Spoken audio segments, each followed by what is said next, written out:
Ndabaramukije mwese shengero mu izina rya Yesu. Amahoro.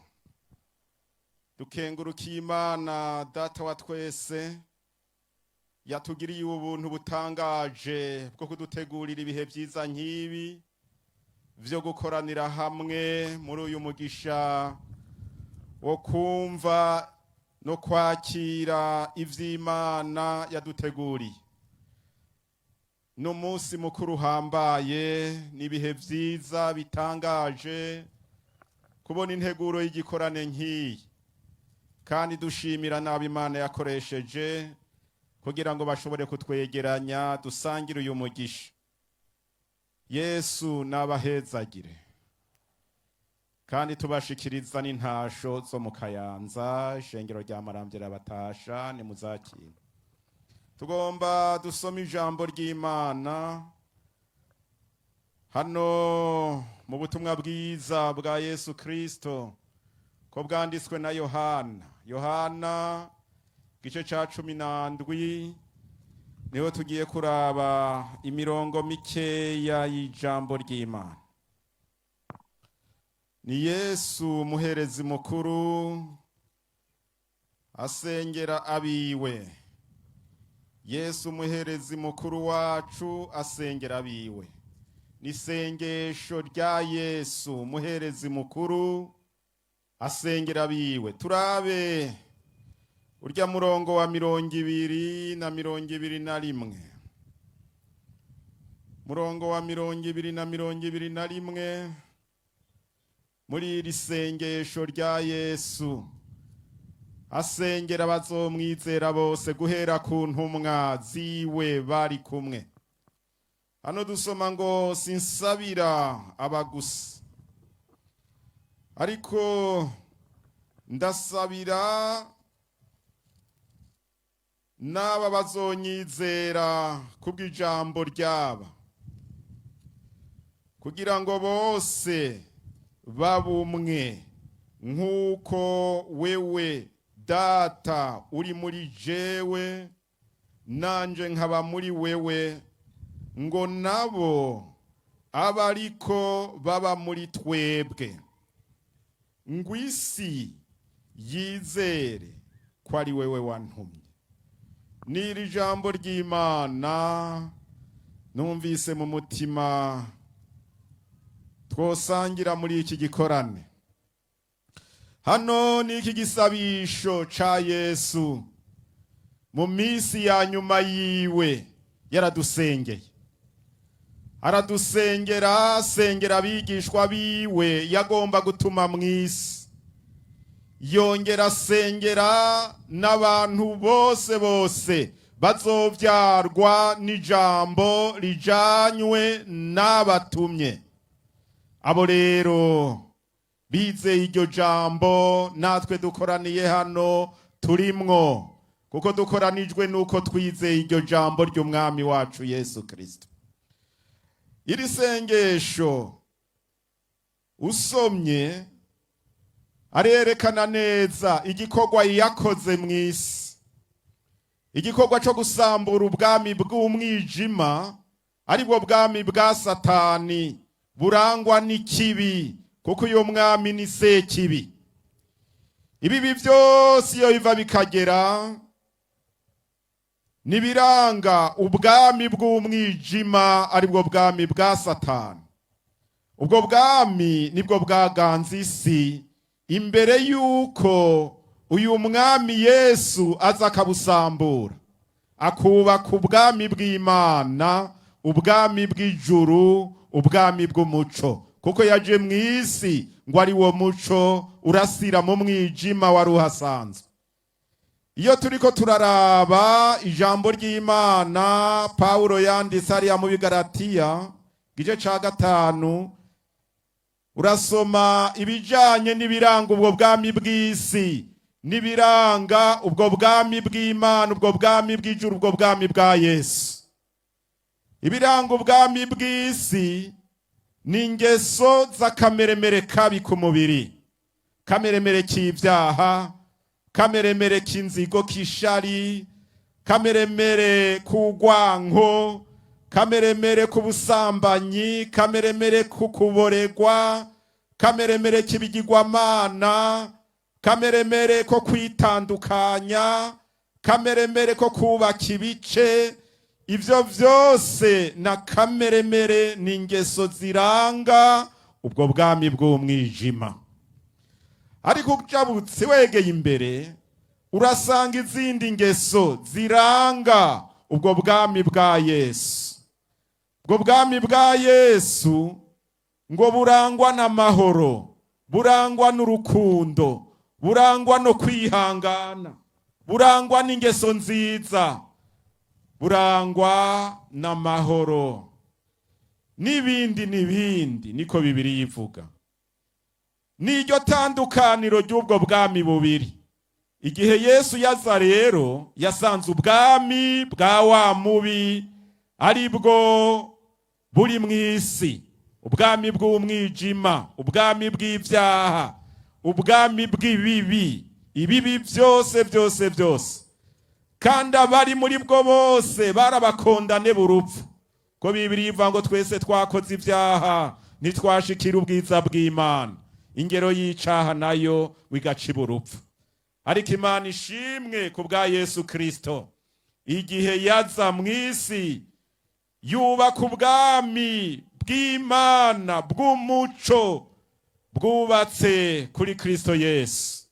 Ubwo rero nibwo yasizemwo abiwe, aba yasengera, agomba asubire kwa Data gutanga raporo, gushikiriza icamuzanye mw'isi. Hari ikintu yadukoreye rero, abari muri ubwo bwami bwose babushitsemwo, ngo yarabasengeye kandi ntiyibagiye kudusengera natwe. Mbega twovuga tuti yarakoze, aragahezagirwa. Natwe ngo bazokwizera, bazovyagwa n'iryo jambo yasigaranye intumwa, natwe turi mu bo yasengeye. Hari ibintu rero biranga ubwo bwami bwa Yesu. Usomye harya ku murongo wa 17 hari ijambo rivuga ngo ubeze mu kuri, ku ijambo ryawe niryo kuri. Sabisi nk'uko nanje ntari uw'isi, uzobeze mu kuri kuko ijambo ryawe niryo kuri. Ubwo bwami bw'Imana bwa Yesu buragizwe n'ibintu bitatu. Ubwa mbere twasomye harya kubwo bumwe. Yesu ashinga intaho ubwiwe ati jewe na Data turumwe. Data uri muri jewe, nanje ndi muri wewe. Ngo aba bantu bazokwizera nabo bazobe muri twebwe. Murumva ko ubwami bw'Imana bwubakiye mu bumwe, ubumwe bwo muri Kristo Yesu. Ubwo bumwe n'ubumwe burangwa n'ukwera, kuko yarasubiye arabasabira ngo ubeze kuko sabisi sabo muri bwa bwami bw'isi. Abo mu bwami bw'Imana bari mu bumwe bwo muri Kristo Yesu barangwa n'ukwera, bezwa n'ijambo ry'Imana, kuko ijambo ry'Imana ngo niryo ribeza. Ubeze mu kuri, ijambo ryawe niryo kuri. Twezwa n'ijambo ry'Imana. Ijambo ry'Imana riradushingira karimbi y'ico dukwiye gukora n'ico dakwiye gukora. Ijambo ry'Imana ni itara riturongora mu kwera no kugororoka. Rirafise ibyo ritubuza, rirafise ibyo ritwigisha, rirafise ibyo riduhanura. Ijambo ry'Imana rikadutoza indero yo kubaha Imana. Niryo rituzigama ijoro n'umutaga. Abubwo bwami rero barongowe n'ijambo ry'Imana, bama barezwa n'ijambo ry'Imana, bama baratunganywa n'ijambo ry'Imana. Ubwo bumwe bwo mu Mana buhagarikiwe n'ijambo ry'Imana. Ikigira kabiri hariya 26, nabamenyesheje izina ryawe kandi nzoribamenyesha, ngo urukundo wankunze rube muri bo nanje mbe muri bo. N'iri jambo rigira kabiri. Ubwami bw'Imana, ubwami bw'umuco ntibwubatswe n'urwanko. Ubwami bw'umuco ntibwubatswe no kwitandukanya ibice. Ubwami bw'umuco ntibwubatswe n'ishari n'inzigo. Oya, ubwami bw'umuco ntibwubatswe na kameremere, za ngeso z'akameremere ku mubiri. Oya, ubwami bw'umuco, ubwami bwa Yesu bwubatswe n'urukundo. N'iri jambo ngo urukundo wankunze ruze rube no murabo bazizera iri jambo ndabasigaranye.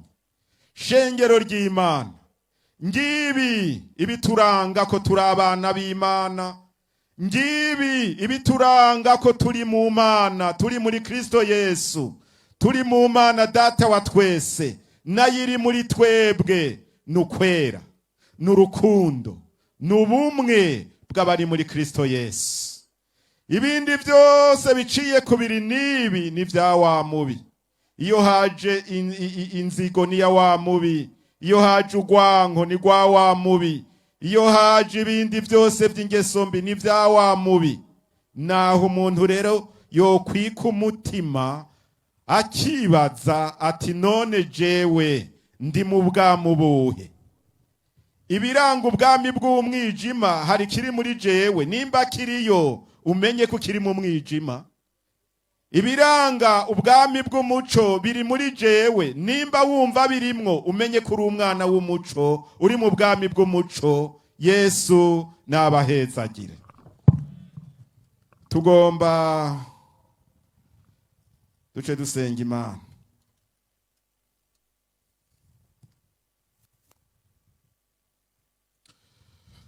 Nagira dusenga Imana muri uyu mwanya.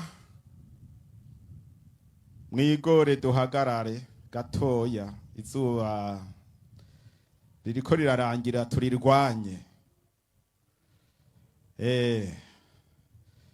Dusenga Imana, twereke Imana ibyo dukeneye turambuye amaboko yacu, kuko ngo Bibiri tubwira ngo turambura amaboko yera imbere y'Imana.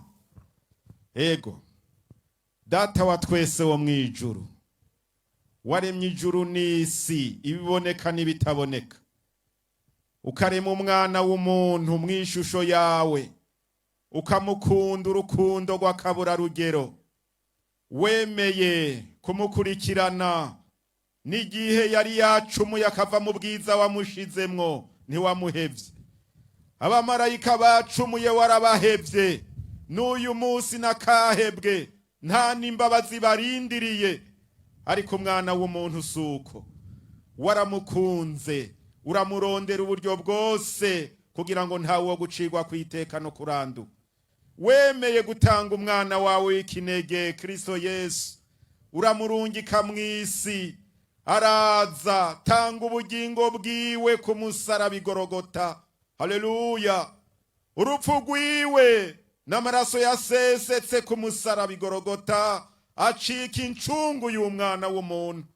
Icete caturega caducira urubanza, akibamba ku musaraba natwe turabambuka. Abari bivume ducibwa abana b'Imana, tugiriwe ubuntu n'umwami Imana. Uhabwa icubahiro wa Mana we. None dukoraniye hano aho wagiriye imbabazi n'ubuntu, abo uri kurahamagaza ijambo ryawe mwami, abo wahaye mwemu wawe, abo wahaye ijambo ryawe, n'abandi bose uri kurahamagarira ibyiza n'ubwiza bw'ubwami bwawe.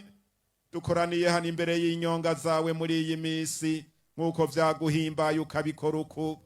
Mwami, uhezagira imitima yacu iri imbere yawe, uhezagira iki gikorane mwami, kizobonekwe mu kwera kw'Imana n'ububasha bwa mwemu yera buzokorere muri iki gikorane. Urakoze Yesu, turaguteza amaso, turuguruye imitima, turakwiteze, turiteze imvura y'umuhezagiro w'Imana. Ni mu izina ryawe ryera Yesu Kristo dusavye ivyo. Amen.